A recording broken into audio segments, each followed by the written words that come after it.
आज का दिन तो सभी के लिए खुशियों वाला होता है, लेकिन बदकिस्मती से मेरी बहन के लिए आज का दिन बहुत ही बुरा था, क्योंकि कुछ रोज पहले ही मेरी बहन बेवा हुई थी, जिसकी वजह से आज इसकी ईद नहीं थी, बल्कि मातम है।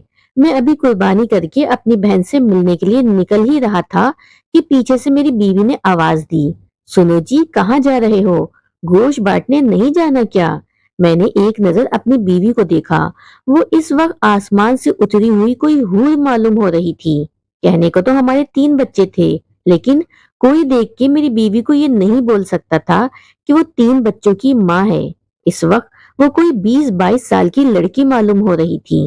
एक पल को इस पर प्यार आया, लेकिन दूसरे ही लम्हे मेरा गुस्से से बुरा हाल हो गया। मैंने दरवाजे पे खड़े ही गुस्से से पुकारा, मेरी बहन का शौहर मर चुका है और तुम्हें तैयार होने से फुर्सत नहीं है।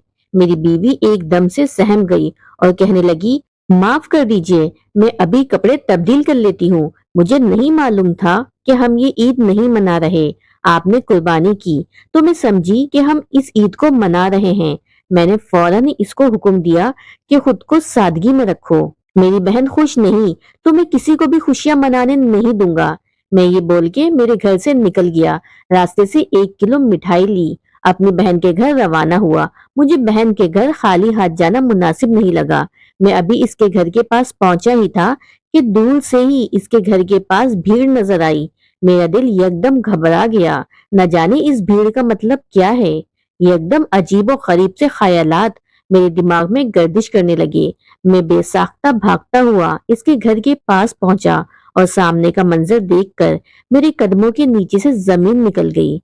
मेरे ख्वाबो ख्याल में भी ये नहीं था कि जो मैं देख रहा हूँ वो हकीकत पे मबनी हो।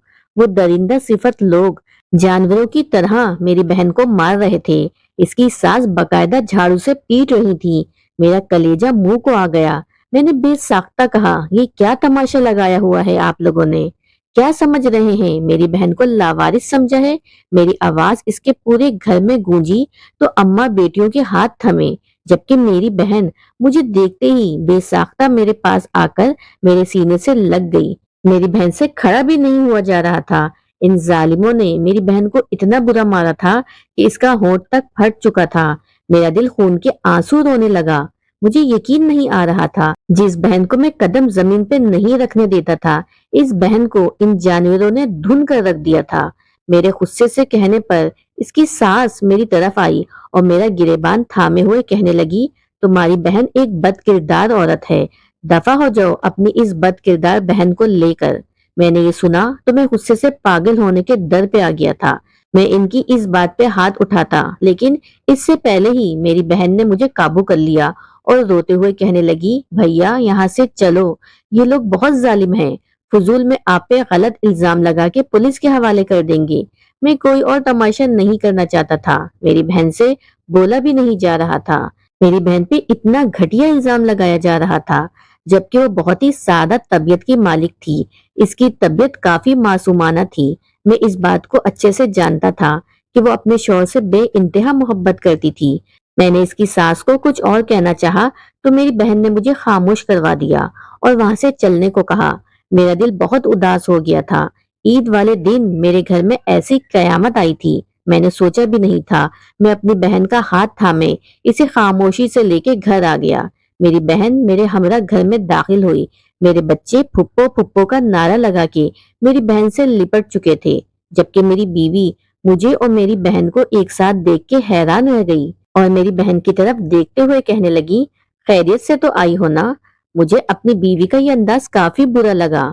ना इसने सलाम किया, ना ही मेरी बहन का हाल अहवाल पूछा। मैं अभी अपनी बीवी को कुछ कहता, इससे पहले ही मेरी बीवी मेरे चेहरे के तासुरात देखकर मेरा मतलब समझ चुकी थी। वो फौरन ही मेरी बहन के करीब आई और उसको गले से लगाते हुए खुश आमदीद कहने लगी। मुझे गुस्सा तो बहुत आया था, लेकिन इस पल मैंने कुछ नहीं कहना चाहता था, क्योंकि मेरी बहन पहले ही आप दीदा थी। मेरी बीवी मेरी बहन की तरफ देखते हुए कहने लगी, नजमा, तुम्हारे चेहरे पे ये निशानात कैसे हैं? तुम्हारा होंठ कैसे फट गया? इसकी तफ्तीश ज़दा अंदाज पर मेरी बहन ने मुझे सवालिया निगाहों से देखा तो मैंने यकदम ही अपनी बीवी को अपनी बहन की मौजूदगी में ही झाड़ के रख दिया था। ज्यादा सवाल जवाब करने की तुम्हें कोई जरूरत नहीं है। मेरी बहन आई है, जाओ किचन में और इसके लिए लजीज पकवान तैयार करो। मैं इसको मजीद इसके ससुराल में अब नहीं रहने दे सकता। मेरी इस बात से मेरी बीवी के चेहरे के रंग उड़ चुके थे। मैंने वाज़े तौर पर इसके तासुरात तब्दील होते हुए देखे। वो कुछ कहना चाहती थी, लेकिन मैंने इसे आंख दिखा के खामोश रहने का इशारा कर दिया था। मुंह बनाती हुई मेरी बीवी किचन में जाके खाना वगैरह तैयार करने लगी, जबकि मेरी बहन बिना कुछ बोले उस घर में मौजूद अपने कमरे में चली गई थी। शादी से पहले वो काफी ठाट बाट वाली जिंदगी गुजारती थी। मेरे घर में दो कमरे थे, एक मेरा और एक मेरी बहन का। मेरे माँ बाप का इंतकाल बहुत पहले ही हो गया था। मैंने अपनी बहन को औलाद की तरह पाला था, इसीलिए इसकी तकलीफ मुझे अंदर तक महसूस हो रही थी। मेरी बहन जैसे ही कमरे में गई, फौरन ही मेरी बीवी मेरे पास आई और शिकायती निगाहों से मुझे देखते हुए कहने लगी, ये क्या तरीका है आपका? उसको घर क्यों लेकर आए हैं? लोग सौ सौ बातें बनाएंगे। बेवा बहन की इद्दत इसके ससुराल में ही अदा होती है। मैंने बेसाख्ता खड़े होकर अपनी बीवी के मुंह पे थप्पड़ रसीद कर दिया था और उसको खर्राते हुए कहने लगा, ज्यादा बकवास करने की तुम्हें जरूरत नहीं। अगर ज्यादा तुम्हें मसला है तो वो रहा दरवाजा, यहाँ से तुम जा सकती हो। मेरी बीवी हैरान निगाहों से मुझे देख रही थी। ये पहली बार नहीं था, मैं इससे पहले भी अपनी बीवी पे हाथ उठा चुका था।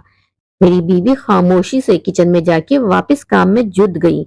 रात को जब हम सब खाना खाने के लिए बैठे, तो अचानक ही मेरे बच्चे मुझे देखते हुए कहने लगे, बाबा आप फुप्पो का कमरा ऊपर मुंतकिल करा दें।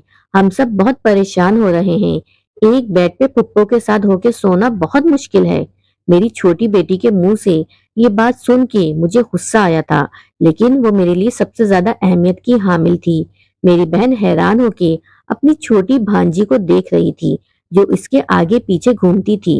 मैंने बेवक्त अपना चेहरा अपनी बीवी की तरफ घुमाया तो वो मुस्कुराती निगाहों से खाना खाने में मसरूफ थी। मैं समझ चुका था ये हरकत मेरी बीवी की है, लेकिन अपनी बहन के सामने मैं कुछ नहीं बोल सकता था, इसीलिए अपनी बेटी को डांटने लगा। लेकिन अचानक ही वो रोते हुए कमरे में चली गई। मैं कुछ और कहता इससे पहले ही मेरी बहन मेरी तरफ देखते हुए कहने लगी, भाई आपको परेशान होने की जरूरत नहीं है, मैं बरामदे में सो जाऊंगी। इतना बड़ा कोई मसला नहीं है।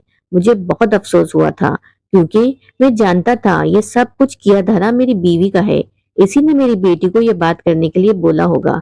मैंने जब्त से अपनी आंखें बीची और खामोशी से खाना खाने में मसरूफ हो गया। दिन अपने रफ्तार के मुताबिक गुजर रहे थे। मेरी बीवी और मेरी बहन की बिल्कुल नहीं बनती थी।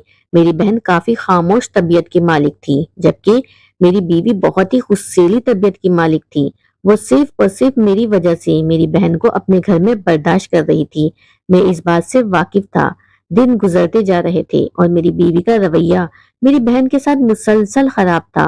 मैंने कई बार अपनी बीवी को ये बात समझानी चाहिए कि ये इसका भी घर है, लेकिन घर का माहौल खराब होता देखकर मैंने अपना मुंह सी लिया था। मैं कितना अपनी बीवी को मारता पीटता, आखिर थक हार के खामोश हो जाता। मेरा बाज औक़ात दिल चाहता था कि मैं अपनी बीवी को तलाक देके अपने घर से धक्के मार के निकाल दूं, लेकिन बच्चों की वजह से मैं खामोश रहता था, क्योंकि मेरे बच्चे मेरे कदमों की जंजीर थे। वक्त अपनी रफ्तार के मुताबिक गुजर रहा था।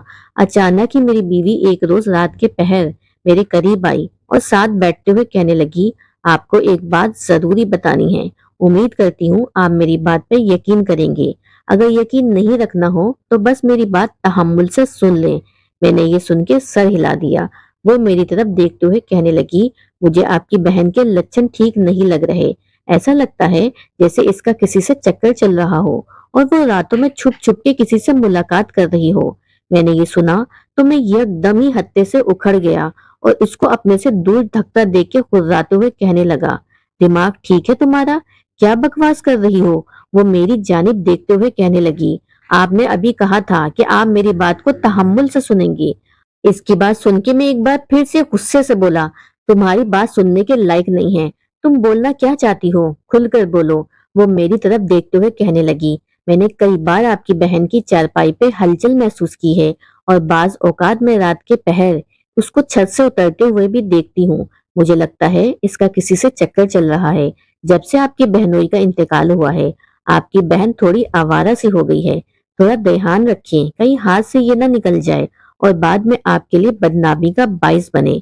اپنی بیوی کی بات سن کے مجھے اتنا غصہ آیا کہ میں گالم گلوچ کرنے لگا اور اس کے پورے خاندان کو لپیٹ ڈالا۔ میرا دل چاہ رہا تھا کہ میں اس کو مار مار کے اس کا حشر نکال دوں۔ میں نے 2-4 تھپڑ اس کے منہ پہ جڑ دیے تھے اور میں غصے سے باہر چلا گیا تھا، کیونکہ میں جانتا تھا کہ اگر میں گھر ہی میں رہا تو یقیناً اپنی بیوی کو جان سے مار دوں گا، اور میں ایسا کچھ نہیں چاہتا تھا۔ میں گھر سے نکل کے کافی دیر تک پارک میں ٹہلتا رہا۔ مجھے سمجھ نہیں آ رہا تھا میں کیا کروں۔ میری بہن کی ساس بھی یہی باتیں کر رہی تھی، اور اب میری بیوی کے منہ سے بھی ایسی باتیں سن کے میرا شک یقین میں بدلتا جا رہا تھا۔ شاید میری بہن غلط ہے، شاید اس کا کسی کے ساتھ چکر چل رہا ہو۔ ایسی بہت سی باتیں میرے دماغ میں گردش کر رہی تھیں، لیکن میں کوئی بھی قدم بنا ثبوت نہیں اٹھا سکتا تھا، کیونکہ میری بہن میرے لیے سب کچھ تھی۔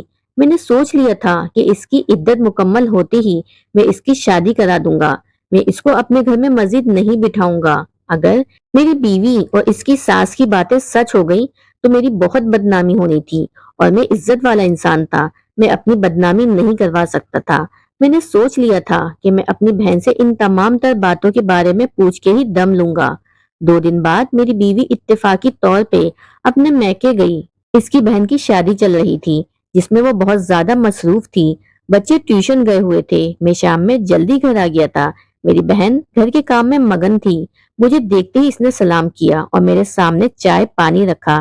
میں نے ایک نظر اسے دیکھا اور اپنے پاس ہی بیٹھنے کو بول دیا۔ وہ میرے پاس بیٹھی تو میں نے اسے تمام تر باتیں پوچھی، لیکن وہ خاموش رہی۔ اس نے مجھے کوئی جواب نہیں دیا۔ مجھے حیرانی ہوئی، لیکن میں نے خاموش رہنے میں ہی عافیت جانی۔ بہن سے ایسے سوالات کرنا مجھے عجیب سی کیفیت میں مبتلا کر رہا تھا، لیکن جو باتیں اس کے خلاف ہو رہی تھیں، میرا فرض بنتا تھا کہ میں اس سے یہ سب کچھ پوچھوں۔ 2 دن بعد میری بیوی کو میکے جانا پڑ گیا، کیونکہ اس کی بہن کی شادی تھی۔ بچوں کے پیپرز ہونے والے تھے، اسی لیے وہ بچے میری بہن کے سر تھوپ کے اپنے میکے جا چکی تھی۔ موسم خراب ہونے کی وجہ سے میں نے اس کی چارپائی اپنے کمرے میں ڈال لی۔ بیوی گھر پہ موجود نہیں تھی، اسی لیے وہ آرام سے میرے کمرے میں سو سکتی تھی، لیکن آدھی رات ہوتے ہی مجھے اچانک اپنی بہن کی چارپائی پہ ہلچل سی محسوس ہوئی۔ میں نے پلٹ کے دیکھا تو کمرے میں گھوپ اندھیرا ہو رہا تھا۔ تھوڑا آنکھوں کو کھول کے دیکھنے کی کوشش کی تو ایسا محسوس ہوا جیسے اس کی چارپائی پہ کوئی بیٹھا ہے۔ میں نے اپنا وہم سمجھ کے سر جھٹک دیا اور خاموشی کے ساتھ سو گیا۔ اگلے روز بھی مجھے یہی وہم ہوا کہ اس کی چارپائی پہ کوئی بیٹھا ہے، لیکن میں اس کو صحیح طریقے کے ساتھ نہیں دیکھ پا رہا تھا۔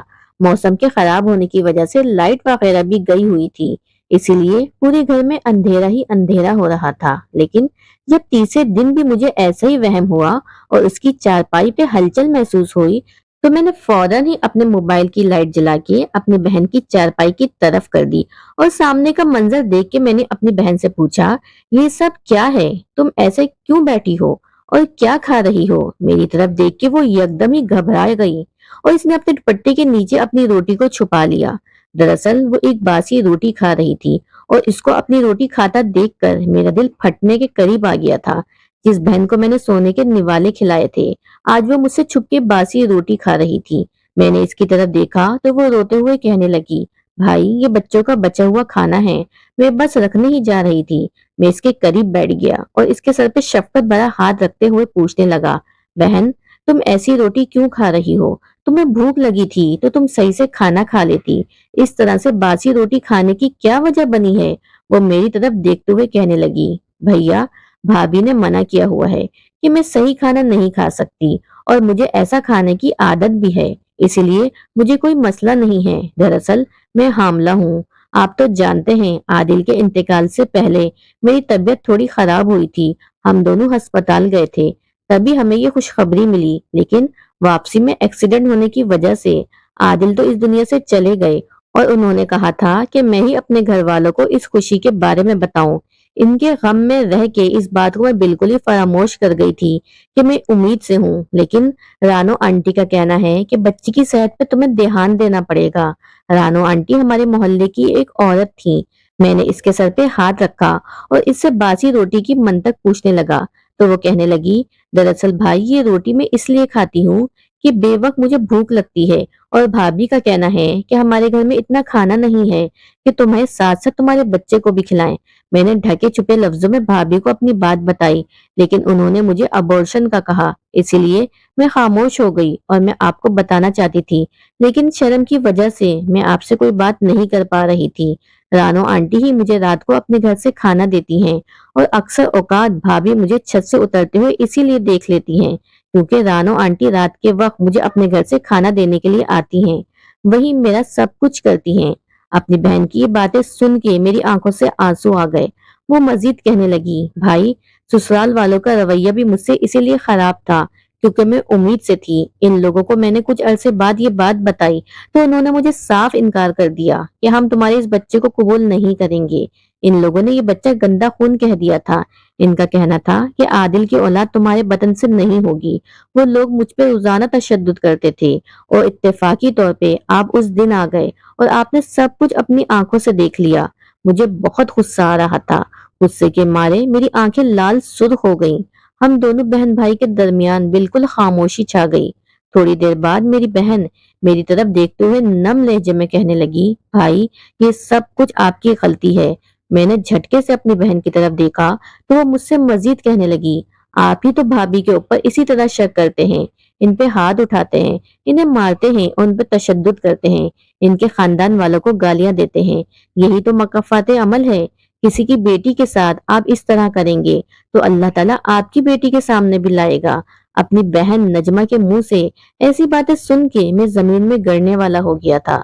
मुझे इस बात का एहसास अब शिद्दत से हो रहा था कि मेरी बहन बिल्कुल ठीक बोल रही है। मैं हमेशा से अपनी बीवी के साथ यही सब तो करता आया था। इस पर बेवजह शक करना, मारना पीटना और खाने के लिए रोकना टोकना, मेरी बीवी ने मुझी से तो सब कुछ सीख कर मेरी बहन पे आजमाया। मैंने अपनी बहन को यकीन दिलाया कि अब तुम्हारे साथ कोई बदसलूकी नहीं होगी और अपनी बीवी के आने के बाद इसे भी प्यार से ये ताकीद की कि देखो, अगर तुम्हें मेरे साथ अपना गुजारा करना है तो मेरी बहन को कबूल करना होगा। मैं तुमसे वादा करता हूँ कि मैं अब तुम पे हाथ नहीं उठाऊंगा। मेरी बीवी इतना ही सुन के खुश हो गई थी। इसने मुझसे वादा किया था मेरी बहन के साथ कुछ नहीं करेगी। कुछ रोज बाद अल्लाह ताला ने मेरी बहन को एक बेटे से नवाजा और चंद साल बाद मैंने अपनी बहन की शादी बहुत अच्छे घराने में कर दी। इस बंदे की भी एक औलाद थी और मेरी बहन के बेटे को भी इसने खुशी खुशी कबूल कर लिया। मैं आज आप सबसे कहता हूँ कि किसी की भी बहन बेटी पे हाथ उठाने से पहले ये सोच लेना चाहिए कि ये दुनिया मकाफाते अमल है और अपने किए का बदला अल्लाह ताला ने दुनिया ही में दिखाना है।